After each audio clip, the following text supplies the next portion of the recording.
un Dios que responde. ¿Podemos decir amén a eso?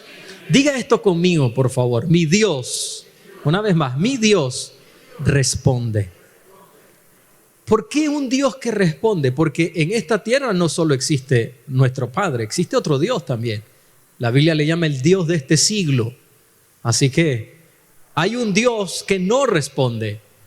Hay un Dios que no bendice, que solo maldice, que trae destrucción, perdición a la vida del ser humano. Es el Dios de este siglo. Pero nuestro Dios es un Dios que sí responde. Y quiero llevarle a la experiencia de un hombre, se llamaba Elías, o se llama Elías porque todavía está vivo. Y este hombre está dentro del salón de la fama de la Biblia. De hecho, si usted toma a los 10 hombres más importantes, los 10 hombres principales de la Sagrada Escritura, este hombre tiene que estar ahí. Es uno de los 2 hombres que no gustó de la muerte. Su nombre era Elías Tisbita. Este hombre, un día el Señor le dijo, te voy a llevar, y fue arrebatado en un torbellino hacia el cielo. Él iba de camino con su asistente, Eliseo, y dice las Sagradas Escrituras que atravesó, los dividió un carro de fuego y que Elías fue levantado en un torbellino. Así que si algún día usted ha visto esa imagen de que Elías fue arrebatado en un carro, léalo bien, porque no fue así.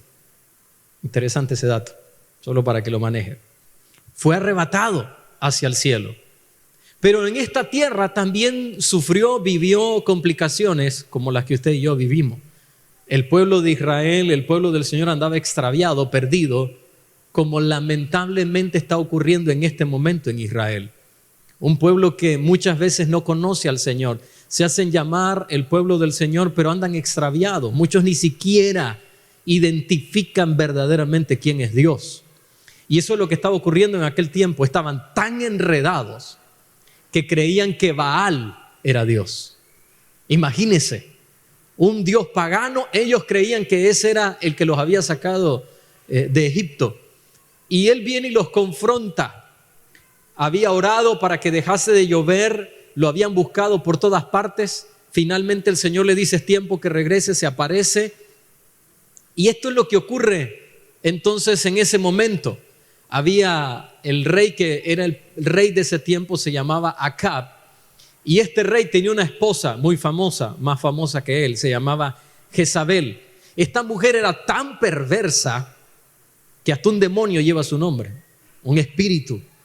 Y vea lo que dice, los confronta Elías diciéndole, el primer libro de Reyes, capítulo 18, versículo 21 en adelante. ¿Hasta cuándo vacilarán entre 2 opiniones? Mire el cuestionamiento. ¿Hasta cuándo vacilarán entre 2 opiniones? Si el Señor es Dios, síganlo. Y si Baal es Dios, síganlo. Versículo 23. Y lanza un reto. Dennos 2 toros, escojan ellos un toro para sí, córtenlo en pedazos y pónganlo sobre la leña, pero no pongan fuego, y yo prepararé el otro. O sea, él iba a preparar el otro toro, versículo 24. Luego invoquen ustedes el nombre de su Dios. Esto es lo que le está diciendo a los profetas que estaban ahí.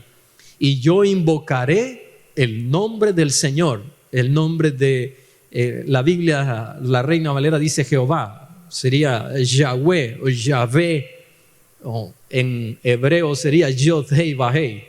El Dios que responda con fuego, ese es Dios. Todo el pueblo respondió y dijo, bien dicho. Hasta ahí ha sido lanzado el reto. Versículo 30. Entonces Elías dijo a todo el pueblo, después que no habían podido hacer nada los profetas de Baal, que servían a este Dios mentiroso, acérquense a mí. Todo el pueblo se acercó a él. Luego él reparó el altar del Señor que estaba arruinado. Elías tomó 12 piedras conforme al número de las tribus de los hijos de Jacob, los hijos de Israel. Y esta es la oración que hace. Aquí es cuando clama al Señor, el versículo 33. Oh Señor, Dios de Abraham, de Isaac y de Israel, o sea, de Jacob. Sea hoy manifiesto que tú eres Dios en Israel y que yo soy tu siervo. Respóndeme Oh Señor, respóndeme para que este pueblo reconozca que tú eres Dios y que tú haces volver el corazón de ellos. Versículo 38. Entonces cayó fuego del Señor, que consumió el holocausto, la leña, las piedras y el polvo, y lamió el agua que estaba en la zanja. Al verlo, toda la gente se postraron sobre sus rostros y dijeron: el Señor es Dios. ¿Qué le parece si decimos eso mismo nosotros también? El Señor es Dios. En el original aquí está escrito el nombre de Dios, es el tetragramatón. Son 4 consonantes, no tienen vocales. Por eso es que no se sabe a ciencia cierta cuál es, cómo se pronuncia el nombre de Dios. Por eso es que le decimos Señor. Pero lo que estaba diciendo aquí es, haciendo referencia al nombre de Dios. El tetragramatón se pronuncia Yod-Hei-Vah-Hei. Yod-Hei-Vah-Hei es Dios. Y permítame decirle esto, a ese Dios al que se está haciendo referencia ahí, ese es su Dios. ¿Me dice amén a eso? Ese es su Dios, ese es su Padre. Y ahora le quiero decir algo de parte del Señor. Esto viene de parte de Dios para su vida. Dios es un Dios que responde. Dígame amén a eso. Dios es un Dios que responde a sus hijos. Dios responde a sus hijos. Dios responde. Dios no se queda callado todo el tiempo. Hay momentos que Dios hace silencio. Y se lo puedo probar bíblicamente en la vida de Eliseo. Cuando pierde la vida el hijo de la tsunamita y él dice: Dios ha hecho algo y no me lo ha revelado, se ha quedado en silencio. Dios tiene momentos de silencio en la vida nuestra para probarnos, para ver cómo reaccionamos. Pero lo que hoy estamos hablando es que finalmente Dios nos da una respuesta. La pregunta que tenemos que hacer en este momento es cómo Dios nos responde. ¿Cuál es la forma? ¿Qué es lo que Él responde? Y quiero ir mencionándole algunos aspectos de la forma en que Dios responde. Algunas veces Dios responde no. Ay, cómo no nos gusta, ¿verdad? Que Dios nos diga no. Dios me ha dicho varias veces no. Pero Señor, no te conviene. Si quizás Dios me hubiese contestado sí a todo lo que le he pedido, no estaría tal vez aquí. Quizás hubiese cometido muchos errores, mi vida no fuera la misma. Su vida, si Dios le hubiese dado todo lo que usted ha pedido, su vida fuese diferente. Algunas veces Dios dice: no hijo, no hija, eso no es lo que quiero para ti. No me gusta eso para tu vida.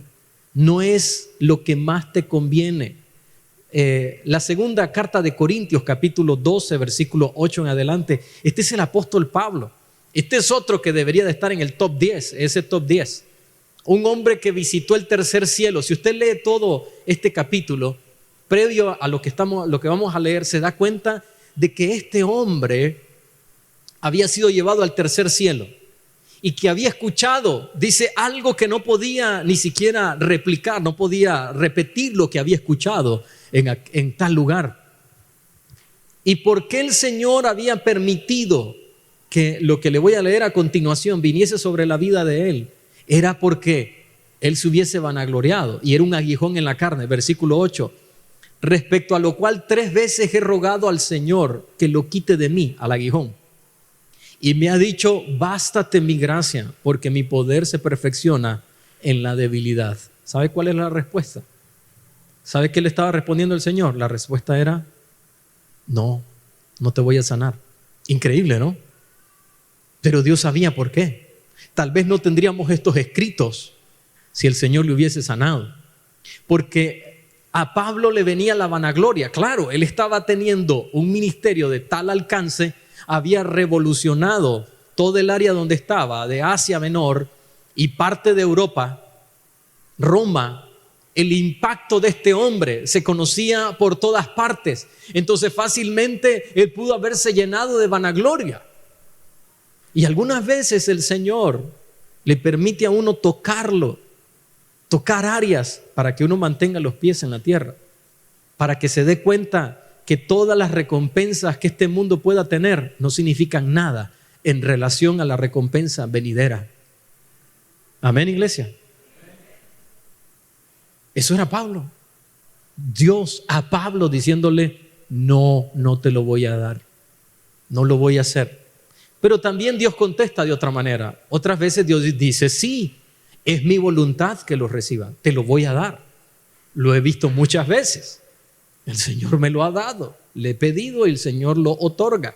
Pero también otras veces el Señor dice, espera, espera, no es mi tiempo. Espera, no es el tiempo. Imagínense a un José, cuando él tuvo esos sueños, él tiene esos sueños así que mira a sus hermanos postrándose, mira a su papá y a su mamá delante de él arrodillándose.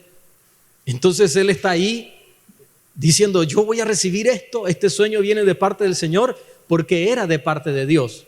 Pero imagínense siendo un jovencito recibiendo todo esto, no estaban preparados, no era el tiempo del Señor. Algunas veces Dios quiere bendecirnos y nosotros estamos ahí frustrados porque no recibimos la bendición en el tiempo que queremos. Y Dios está diciendo, espera, no es el tiempo. No es el tiempo. Algunas personas no reciben bendiciones financieras porque no es el tiempo de parte del Señor, porque no estamos listos, porque nos vamos a descarriar si fuera a destiempo. Otras veces estamos pidiéndole al Señor, yo te pido que este año toda mi familia venga a Cristo. Y Dios diciendo, yo la voy a traer, sigue, pero no es en tu tiempo, es en mi tiempo. Si Dios lo hiciera en nuestro tiempo, entonces la persona, ¿qué es lo que pasa? Dios quita la bendición de Dios, la protección de Dios que tiene sobre su familia. ¿Y qué viene? Calamidad. Dios puede hacerlo ya, pero Dios quiere hacerlo con cuerdas de amor. ¿Me dice amén a eso? Atraer a la familia con cuerdas de amor. No lo quiero traer con un cáncer. No lo quiero traer con una desgracia. Entonces Dios está diciendo, espera, ten paciencia. Pero aquí viene otra manera en que Dios responde, y esto lo hemos visto muchas veces. Esto es lo que Dios dice, te daré más de lo que me estás pidiendo. Amén, iglesia. Más. ¿Qué le pidió Elías al Señor? Que cayese fuego y consumiese el holocausto. Pero mire cómo Dios actúa, porque ¿qué es lo que ocurre? Si a nosotros alguien nos dice, mire, fíjese que necesito 10 córdobas, $1. Entonces, bueno, está bien, yo le voy a ayudar. ¿Y cuánto da uno? Lo que la persona le pidió. Pero Dios no es así. ¿Por qué? Porque Dios no es escaso. Y Dios no da conforme a las limitaciones de esta tierra. Parece que hay que decirlo de nuevo, ¿verdad? Dios no da conforme a las limitaciones de esta tierra. Dios da conforme a sus riquezas en gloria. Amén, iglesia. Conforme a sus riquezas en gloria. Un día estábamos en Osana Central y como saben, nuestras iglesias son iglesias que invierten mucho en obras sociales. Entonces estábamos haciendo una obra social que habíamos invertido mucho dinero para niños. Y me reúno con el copastor de la iglesia, que en ese momento era el pastor Eric, y le digo, mire pastor, así están las finanzas. Y usted sabe cómo está la situación del país. Entonces ya le explico todo. Eso fue como en el 2006 más o menos. Y termino de hablarle, de exponerle el caso y me dice, sí, pero recuerde, el cielo no está en crisis. Y le digo, sí, pastor, pero el cielo no está en crisis. Dios no tiene una limitante humana. Entonces yo salí ahí, experiencias de la vida, ¿no? Y yo le digo, bueno, Señor, yo estoy cumpliendo y yo voy a creer, tú no tienes límite. La siguiente semana entro a la oficina, toco la puerta, abro y le digo, pastor, le tengo algo que decir, dígame. Acabamos de recibir una ofrenda que salda todo lo que tenemos por delante de los proyectos. El cielo no está en crisis. Aleluya. Podemos darle fuerte ese aplauso al Señor. Dios da más. más. ¿Qué le pidió Elías? Consumir el holocausto. Mire lo que dice, versículo 38. Entonces cayó fuego del Señor que consumió el holocausto, la leña, las piedras y el polvo. Y habían hecho una zanja alrededor donde habían echado agua y lamió el agua que estaba en la zanja. Al verlo toda la gente se postraron sobre su rostro y dijeron: el Señor es Dios. Más de lo que había pedido. Ya me imagino a Elías, ¿no? Ahí, y de repente: Señor, que se consuma este holocausto. Y de repente esa llama de fuego, me imagino como una especie de catarata cayendo sobre el lugar y quemando todo. Las piedras fueron derretidas. Eso es increíble. ¿Qué Dios nos está diciendo? Pídeme, pero te daré más.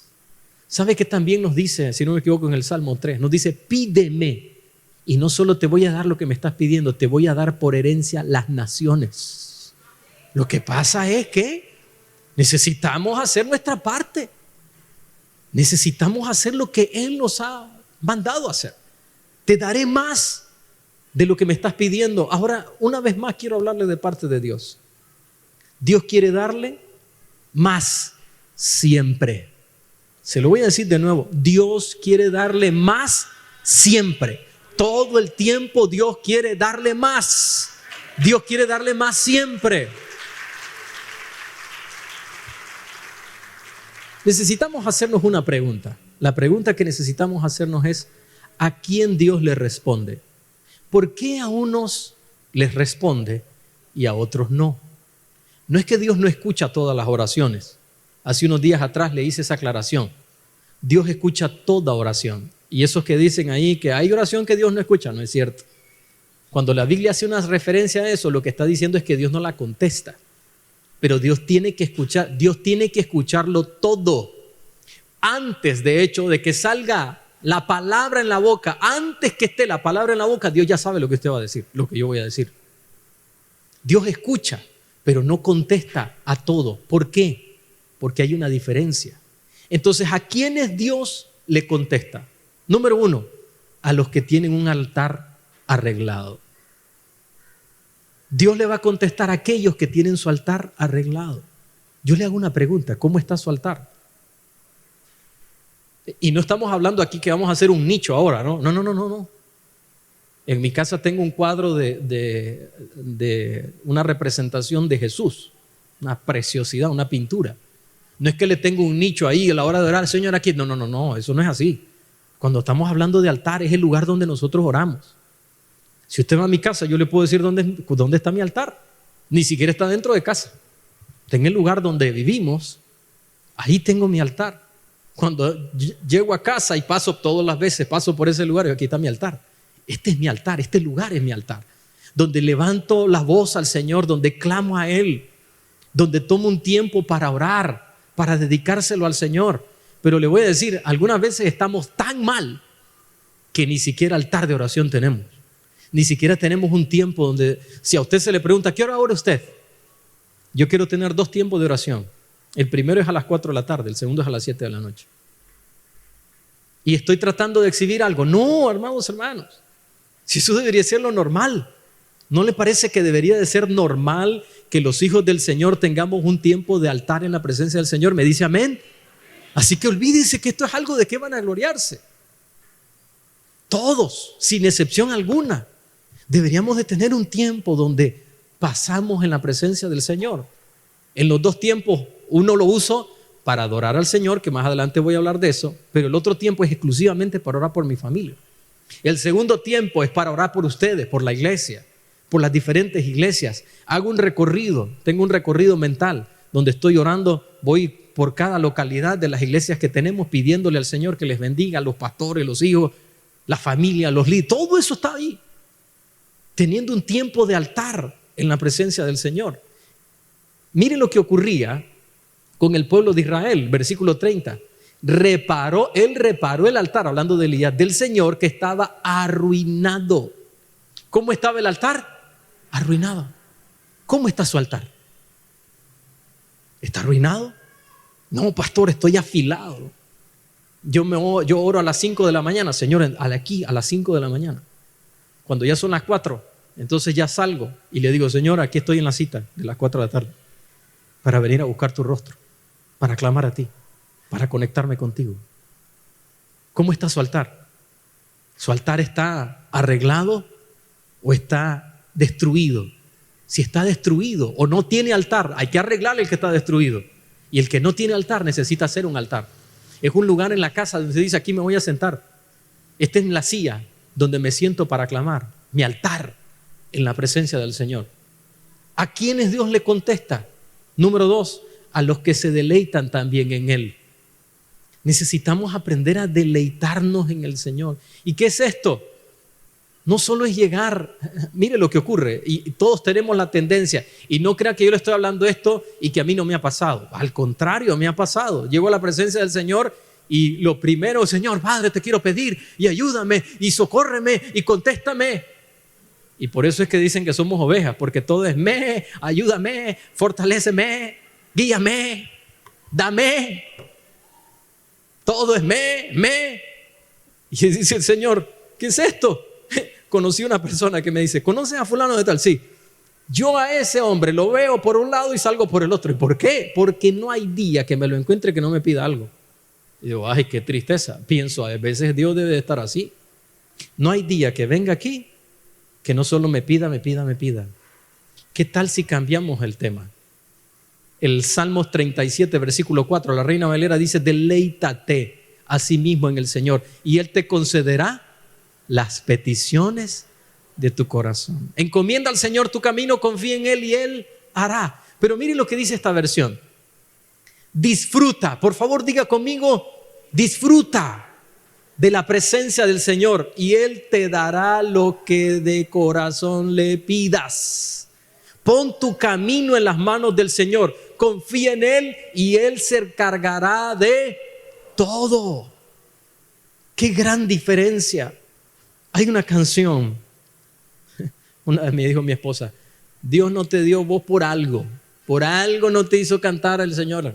Sabrá Dios si te hubieras llenado de vanagloria o tal vez, uno no sabe. Pero yo le decía, Señor, ¿por qué yo no puedo cantar? Tenía unos primos que cantaban lindísimo.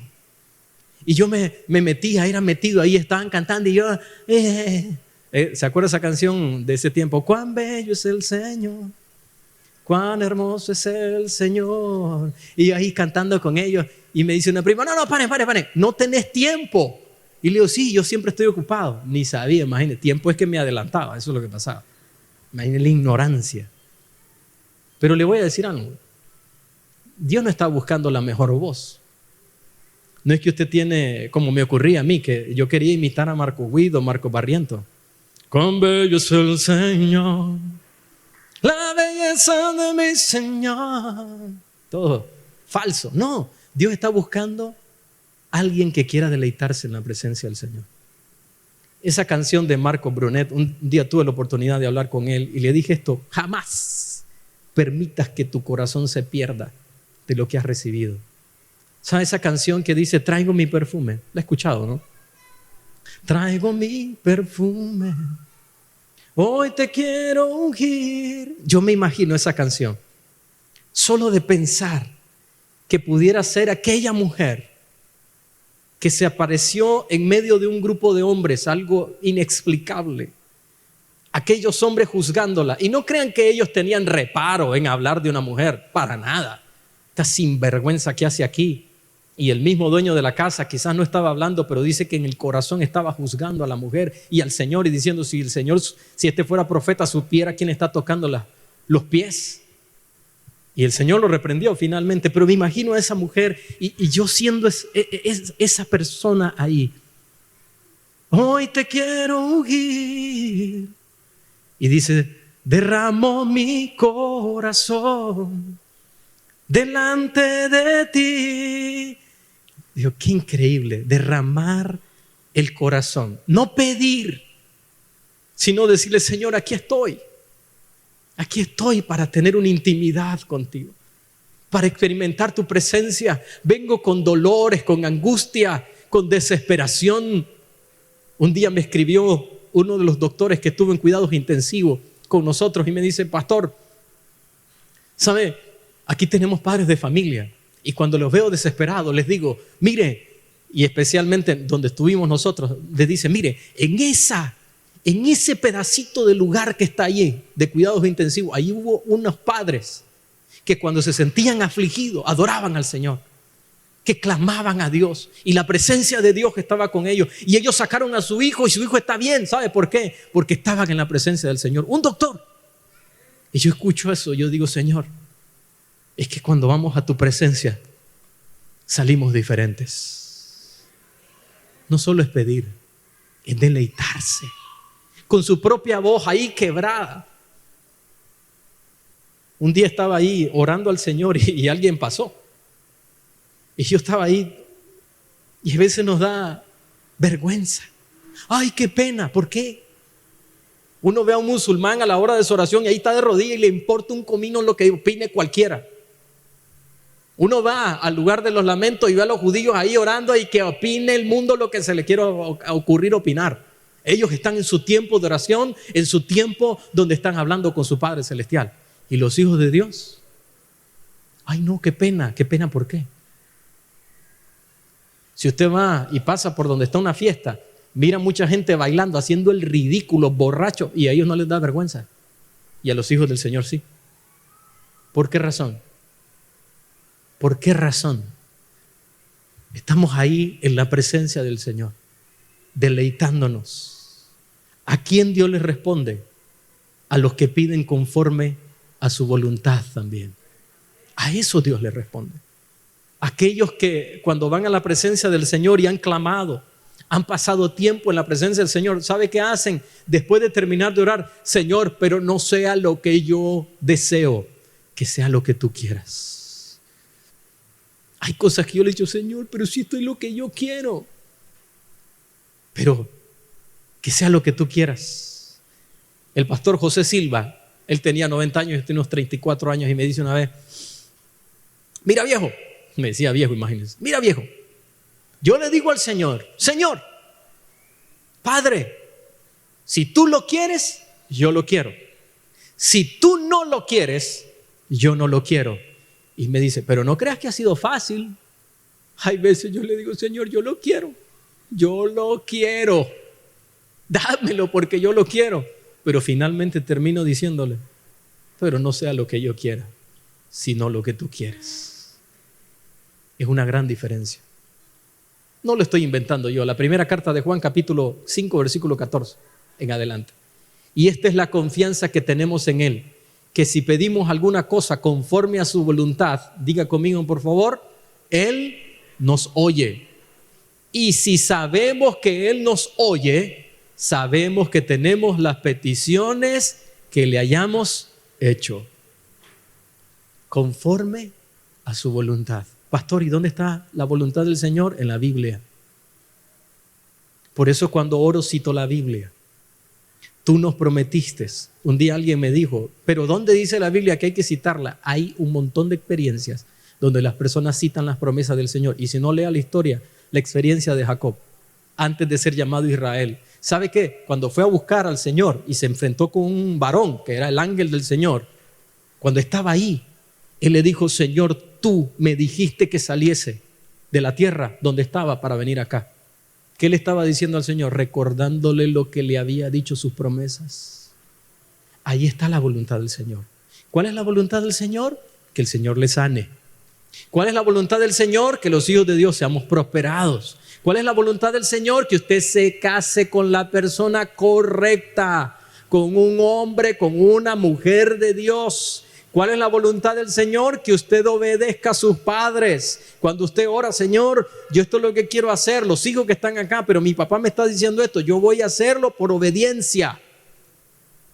Ahí está orando conforme a la palabra del Señor. Cuando usted ora por su familia, tu palabra dice, aquel hombre lo dijo, mi casa y yo y mi casa serviremos al Señor. Yo no te estoy pidiendo algo que no me hayas prometido, tú me lo prometiste. Cree en el Señor Jesucristo y serás salvo tú y tu casa. Amén, iglesia. Ahí estamos orando conforme a la voluntad del Señor. Sabemos que Él nos oye. ¿Estamos seguros de eso? ¿A quiénes Dios le responde? A los que insisten en sus peticiones, aquellos que no se rinden. ¿Cómo es que se va a rendir de orar por su familia? Le voy a dar un dato interesante. Un día estaba hablando con una pareja de la iglesia que tenían un conflicto con un compañero de trabajo, y esa persona era tan insistente, tenía todas las de perder. Insistía. ¿Y qué querían hacer los de la iglesia? Retirarse, dejarlo. Y yo digo, ¿por qué? ¿Sabe qué es lo que ocurre? El mundo no se cansa. El malvado no se cansa. El diablo no se cansa. Pero los hijos del Señor, rapidito nos cansamos. Ya dejé de orar por mi familia. Ya le dije, Señor, ya están en tus manos. Y Dios diciendo, ¿y quién te mandó a ponerlos en mis manos? Yo te he dicho, a ver, si están en mis manos, ¿por qué usted me lo va a poner en mis manos? Ore para que Dios se la lleve. Me han dicho personas, ¿y dónde está eso en la Biblia? O sea, ¿por qué? ¿Por qué vamos a orar de esa forma? No, hay que el Señor haga su voluntad. Sí, pero usted tiene que pedírselo. Señor, haz tu voluntad en la vida de mi familia. Mis hijos, alcánzalos, tócalos con cuerdas de amor. Mire, haga esa oración siempre. Señor, con cuerdas de amor. Que vengan con cuerdas de amor. Atráelos. No se canse. Y le voy a llevar a una experiencia que nuestro Señor Jesucristo habló. Eso está en Lucas capítulo 18. Jesús les da una parábola y les dice, había un hombre, un juez injusto, y había una viuda que llegaba donde este hombre y le decía, hazme justicia. Permítame por un momento que mi mente vuele. Me imagino llegando a tocarle la puerta de la casa a este hombre. Oye, juez, hazme justicia, desde afuera. De repente el hombre tal vez se metía en el baño y estaba ahí duchándose y de pronto escuchaba, juez, hazme justicia. Versículo 5. Esta viuda me molesta tanto que le voy a hacer justicia. Voy a hacerle justicia, dice este hombre, juez injusto. No sea que siga viniendo y me agote la paciencia. Versículo 6. Dijo entonces el Señor, miren lo que nos dice, presten atención a lo que dijo el juez injusto. Versículo 7. ¿Acaso Dios no les hará, diga conmigo, justicia a sus elegidos? Que día y noche claman a Él. ¿Se tardará en responderle? Yo les digo que sin tardanza les hará justicia. Ay, Dios me va a hacer justicia. La pregunta es, ¿usted clama a Él día y noche? ¿Cómo está clamando? Haciendo oraciones triviales. Y perdónenme que siempre esté mencionando esto, pero tengo que hacerlo. Porque oramos por nuestra familia como que si estamos orando por cualquier cosa. ¿No le parece que deberíamos meter el corazón en el tema? Si usted me quiere ver llorar, pídame que ore por mi familia. Automáticamente. Instantáneamente. Donde yo oro, ahí pasa Samuel caminando, porque a la misma hora él va a caminar. Entonces yo estoy ahí cada vez que pasa y yo estoy orando y oro por él, ahí está, ahí viene. Digo, ¿cómo voy a orar? Ah, sí, Señor, sí, ahí lo que quiera, dale. No puede ser. No puede ser. Miren lo que Jesús dijo. Versículo 7. ¿Acaso Dios no le hará justicia a sus elegidos que día y noche claman a Él? ¿Cuándo? Día y noche. Si usted va a dormir, antes de dormir, usted tiene una petición que usted dice, Señor, esto es la petición de mi corazón, la petición de mi vida. Antes de ir a dormir, Señor, y acuérdate. Cuando se despierte, estábamos orando en una ocasión por una persona que le diagnosticaron un cáncer de muerte. Entonces empezamos a orar. Y yo le dije a esta persona, a los que íbamos a estar orando, les quiero pedir algo. Usted va a pronunciar el nombre clarito de esa persona. Nombre y apellido. Por ejemplo, se llamaba Juan Antonio Pérez. Juan Antonio Pérez. Padre, en el nombre de Jesús, oramos por Juan Antonio Pérez. Entonces yo le dije, Señor, yo me voy a meter en esto en oración. Entonces me despertaba. Si me despertaba por cualquier razón en la madrugada, Señor Juan Antonio Pérez. ¿Sabe? Por alguien que ni siquiera es un familiar. ¿No le parece que deberíamos de tener un nivel de intensidad en la petición por nuestra familia que no se compare con nada? Que cada vez que usted diga, vengo un tiempo de oración por la familia, Padre, y automáticamente su corazón se conecta. Día y noche, cada momento que usted pueda, clamando al Señor. Y Dios nos va a contestar. Quiero hacerle entonces una recapitulación. ¿A quién Dios le responde? A los que tienen un altar arreglado. ¿A quién Dios le responde? A los que se deleitan en el Señor. No solo piden, sino que pasan tiempo en su presencia. ¿A quién Dios le responde? A los que piden conforme a su voluntad.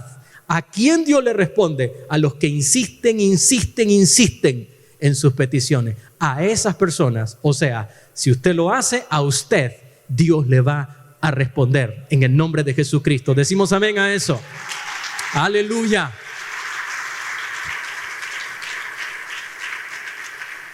Hemos pasado 21 días de ayuno y oración. Cada vez que usted decide buscar al Señor, el enemigo también se levanta. Pero del Señor es la victoria y la respuesta. Usted va a salir de este lugar y va a recibir una respuesta. Les voy a decir algo. Un día, hace un par de años atrás, estábamos terminando un tiempo de ayuno y oración. Y alguien se me acerca y me dice, pastor, yo creí que el Señor me iba a dar en estos 21 días, pero ahora entiendo, es su tiempo. Y le digo, pero recuerde, no hemos terminado los 21 días. Todo el día de hoy, todavía Dios lo puede hacer. A las 3 de la tarde recibo un mensaje y me dice, pastor, ¿se acuerda que le dije que no había recibido? Sí, lo acabo de recibir. Y lo primero que quería hacer era escribirlo. Es que Dios responde. Es que Dios responde. Vamos a darle fuerte ese aplauso al Señor.